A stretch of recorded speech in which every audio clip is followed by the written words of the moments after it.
As the state and parts of the country watch this video of Robert Brooks being beaten to death and the fallout after, another family mourned and waited for answers regarding their own loved one.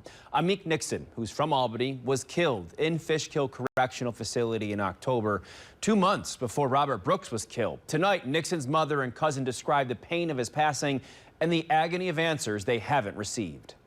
He made his choices. They wasn't probably good, but he was a good kid. Ameek Nixson, who wrestled at Albany High, was serving 5 years in state prison, convicted of criminal sale of a controlled substance.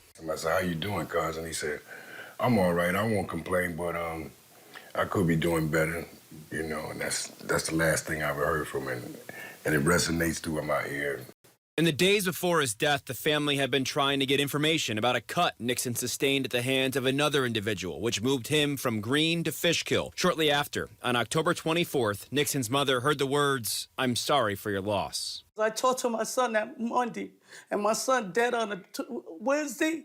I can't believe it. It drives me crazy sometimes because I love my kids, and that was my baby.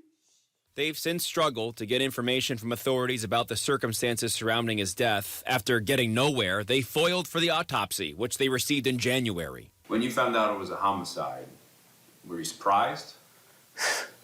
It just messed my head up. To hear a homicide, that means my son was murdered. The killing of one human being by another is considered a homicide, whether it's intentional or not. On the autopsy, next to homicide, it says physical altercation with others. The family says they haven't been told who the others were. One of the inmates told me he had a fight. They never told me he had a fight. The New York State Department of Corrections and Community Supervision tells me that Nixon became unresponsive following an altercation with an incarcerated individual. That last part, news to the family. They had no footage of my son being killed.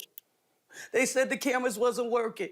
They foiled for other medical or disciplinary reports revolving around Nixon's death. They were told that information was coming in March, which has now been pushed to later in April. Trying to reach out to people, trying to get the appropriate authorities to investigate. These men did not receive death sentences. These men received basic indeterminate sentence of incarceration. Despite the homicide reference in the autopsy, state police tell me his case was closed without an arrest. The family, though, still looking for more accountability and transparency that will help them through their healing process. I want justice for my son. That's all I can ask for.